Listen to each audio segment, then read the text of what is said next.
L'intelligence artificielle. L'intelligence artificielle aujourd'hui bombarde notre quotidien.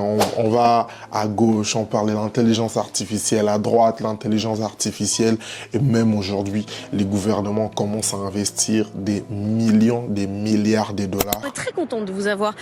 Aude Durand, directrice générale déléguée du groupe Iliad. On a eu ces annonces massives du président de la République hier. 109 milliards d'euros d'investissement. Il y a dedans des choses qu'on savait déjà et puis des nouvelles annonces. Vous investissez 3 milliards d'euros dans l'intelligence artificielle. Ça va commencer par quoi?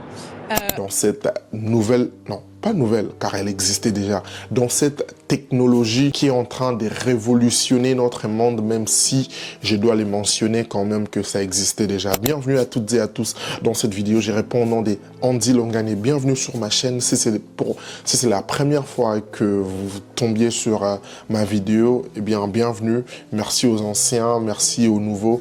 Abonnez-vous, laissez un pouce bleu. Dites-moi ce que vous allez penser de cette vidéo dans la section commentaires et n'oubliez pas surtout d'activer la cloche des notifications. L'intelligence artificielle, aujourd'hui, c'est notre quotidien. Je l'utilise, vous l'utilisez. Les plus connus aujourd'hui à date, c'est pas pour faire une publicité des chats GPT, mais c'est quand même l'une d'intelligence artificielle aujourd'hui qui est la plus répandue. Alors, par définition, comment définir l'intelligence artificielle avant de rentrer dans le vif du sujet? Eh bien, je vais faire quand même quelque chose qui va vous faire rire. Je vais aller sur ChatGPT et je vais lui demander comment elle-même elle définirait qui elle est. C'est quoi l'intelligence artificielle?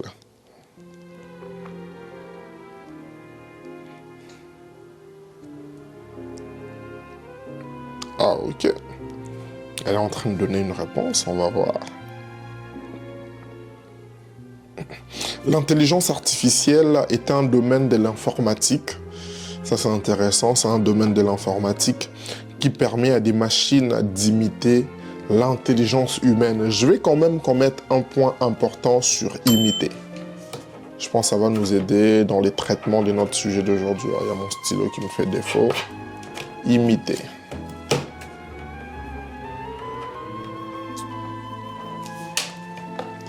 Qui permet d'imiter l'intelligence humaine. Elle repose sur des algorithmes capables d'apprendre, de raisonner et de résoudre des problèmes. On a deux types d'intelligence artificielle. On a l'intelligence artificielle faible ou étroite conçue pour accomplir des tâches spécifiques. Assistants vocaux, moteurs de recommandations. Par exemple, aujourd'hui avec Apple, on a Siri. Assistant vocal, comme l'a mentionné ici. Et des moteurs de recommandations, on parle des algorithmes, par exemple, sur les plateformes des réseaux sociaux, Instagram. Tu vas constater que plus tu recherches des choses, des contenus sur une niche précise, eh bien, on va plus te recommander dans ces domaines-là. Admettons, vous faites des recherches, par exemple, sur l'informatique, vous faites des recherches, par exemple, sur les développements personnels, vous constaterez que dans votre feed, dans vos recherches, il y a plus de vidéos des développements personnels qui vous seront recommandés parce que l'intelligence artificielle aurait compris que vous êtes plus intéressé à ce genre de contenu et vice versa. Comment ça fonctionne? L'apprentissage automatique, l'IA s'améliore en analysant des données. C'est-à-dire à chaque fois que cette recherche que je viens d'effectuer, grâce à l'intelligence artificielle, va auto-permettre à l'intelligence artificielle de s'améliorer elle-même, de comprendre par exemple ce que les gens recherchent. Vous le verrez par exemple chez Google déjà, c'est très utilisé. Quand vous partez aujourd'hui sur la barre des recherches, vous verrez Google vous dire les sujets qui sont en tendance. C'est-à-dire l'intelligence artificielle compare les recherches qui sont effectuées dans les dernières minutes, dans les dernières heures. Admettons, il y a par exemple les crashs de Toronto qu'il y a eu cette semaine. Les gens vont aller rechercher sur Google crash Toronto, crash à Toronto, crash à Toronto et plus il y a des gens qui recherchent, l'intelligence artificielle via Google comprend que c'est un sujet qui est en tendance et va préciser que c'est un sujet en tendance. Actuellement, les gens recherchent plus telle chose.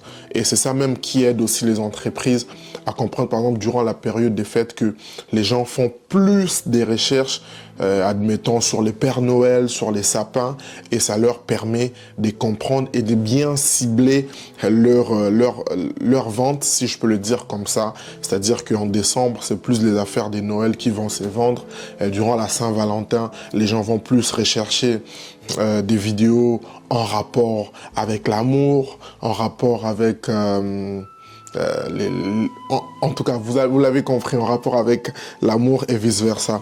Réseaux neuronaux inspirés du cerveau humain, ils traitent l'information en couches. Bah, ça, je comprends pas trop bien. Enfin, il s'inspire du cerveau, l'intelligence artificielle, elle s'inspire, pardon, du cerveau. Traitement du langage naturel permet aux machines de comprendre et générer du texte. Voilà. Un peu ce que fait ChatGPT actuellement. Bien au-delà des ChatGPT aujourd'hui, on a aussi l'intelligence artificielle qui est en train de rentrer partout dans les applications, sur nos ordinateurs, à la télé, à l'école. C'est vraiment, on vit vraiment une période de l'automatisation et ça va encore aller plus loin.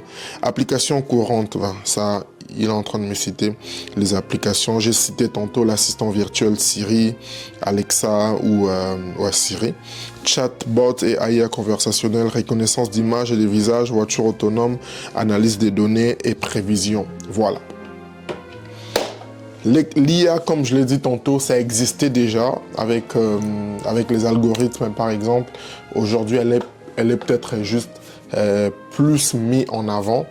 Et il faut aussi comprendre une chose aujourd'hui, c'est que il n'y a rien de nouveau sous les soleils, comme on dit. Je pense que je peux faire des recherches là-dessus, mais il y a une fois, j'ai déjà compris que la plupart des technologies qu'on a aujourd'hui, c'est d'abord des technologies qui ont existé dans les services militaires, dans la technologie militaire. C'est-à-dire même FaceTime, parler comme ça en vidéo avec une personne. C'est pas que ça existait déjà, mais c'est juste que cette application n'a pas encore été ouverte au public. C'est peut-être après avoir été plus améliorée qu'on va la mettre, qu'on va la rendre accessible pour toutes les personnes. Car vous savez que dans l'industrie comme les domaines militaires, il y a des besoins très spécifiques et les États dépensent des milliards de dollars. Ils payent aux entreprises, ils payent aux personnes qui font des applications beaucoup d'argent pour leur créer des choses spécifiques. Donc, c'est pas quelque chose de nouveau, ça déjà, faut savoir. Pourquoi aujourd'hui les gens sont étonnés, par exemple, quand ils voient ChatGPT et tout ça. Oui, on comprend que les gens, nous tous, on est tous, voilà, un peu, quand on voit une chose nouvelle, on est plus en mode, oh voilà, ça existe. En gros, ça existe et tout. On est un peu plus chaud, au fait, quand des choses comme ça existent, mais c'est pas vraiment aujourd'hui. Moi, personnellement, ça ne m'a pas étonné parce que déjà, j'ai commencé tout ce qui est Internet, robotique, très jeune. Donc, j'ai été très vite exposé à ces genres d'environnement. Et avec les temps, j'ai vu comment, en fait, ces choses-là ont évolué. Et aujourd'hui, ça ne m'étonne pas qu'on arrive dans ça. Et d'ailleurs, même d'ici 5-10 ans, ça va aller encore plus deep. Et ce qui est aussi important aujourd'hui, c'est que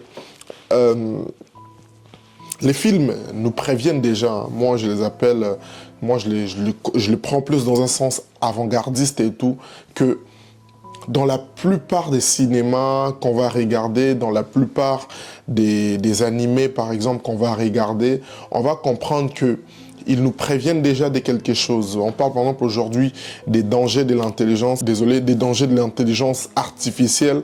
On comprendra par exemple que d'ici 5-10 ans, on va assister, malheureusement, ça va être ça la réalité, à des gens à qui on va prendre leurs photos et les utiliser par exemple dans les cadres des crimes. On a vu récemment l'histoire en France avec cette dame qui a été dépouillée de millions de dollars parce qu'il y a une personne qui s'est faite passer pour Brad Pitt. Et ça, ce sont les dangers de l'intelligence artificielle, mais on nous avait déjà prévenu de ça à travers des films, à travers des séries, un peu comme ce qui s'est passé avec les Covid-19. Il y a déjà des films qui avaient parlé alors d'une précision très surnaturel, si je peux le dire comme ça, de ce qui allait se passer. Et ces films-là même, tellement on l'avait lié à des théories des complots et tout, Netflix était obligé de l'enlever sur sa plateforme parce que ça concordait tellement à ce qu'on vivait durant les Covid. Donc, ça prouve aussi la capacité de l'être humain, de toutes ces personnes qui écrivent des scripts, qu'ils sont de temps en temps inspirés aussi par les divins, si je peux le dire comme ça. Ça n'inclut que moi. C'est pas une vérité absolue et tout.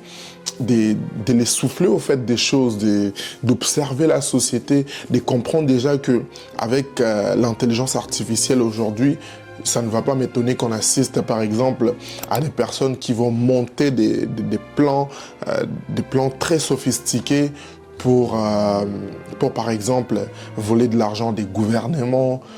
Puis, quand ça va apparaître, tout le monde sera scandalisé, mais alors que les faits sont là devant nous. Moi, personnellement, il n'y a rien qui va me choquer, au fait, par rapport à ça, par rapport même aux enfants qui sont exposés déjà à ces technologies. En tout cas, dès les bas âges, même l'intelligence humaine, c'est là même qu'on revient sur ce que j'avais dit. C'est-à-dire, cette intelligence n'est pas plus intelligente, que l'humain. C'est-à-dire, la machine ne va jamais dépasser l'homme parce que c'est bien précisé et c'est elle-même qui a donné la réponse en disant qu'elle limite l'intelligence humaine. Ce qui revient à dire que l'intelligence humaine est tellement plus grande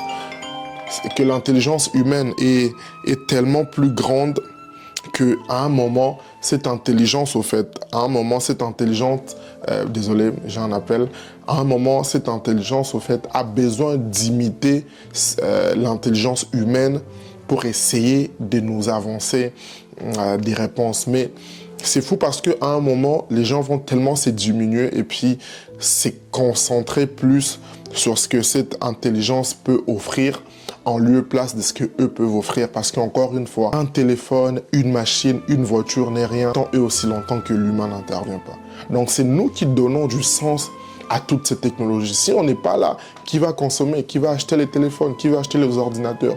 Donc n'oubliez surtout pas la place, cette place sacrée que nous avons en tant qu'humains dans tout ce qui existe, même dans l'argent en fait. L'argent aujourd'hui ne serait pas ce qu'il est aujourd'hui si les humains ne couraient pas derrière lui. Mais si aujourd'hui tout le monde veut s'en foutre de l'argent, l'argent n'aura pas de valeur. Les voitures de luxe aujourd'hui, s'il n'y a pas des gens pour les acheter, pour flex avec, ça va servir à quoi? En tout cas, c'est un sujet assez intéressant. J'aurais voulu rentrer plus en détail, mais le temps nous fait défaut. Peut-être qu'on en reparlera très prochainement. Dites-moi ce que vous pensez de l'intelligence artificielle dans la section commentaires. Est-ce que c'est un danger? Comment vous l'utilisez vous au quotidien? Et quelles mesures préventives prenez-vous pour ne pas qu'elle vous submerge? C'était Andy. Merci d'avoir regardé. Abonnez-vous, activez la cloche de notification. On se retrouve déjà demain pour une toute nouvelle vidéo, un tout nouveau sujet. Toujours un plaisir de vous servir. Quant à moi, je vous dis à la prochaine et ciao.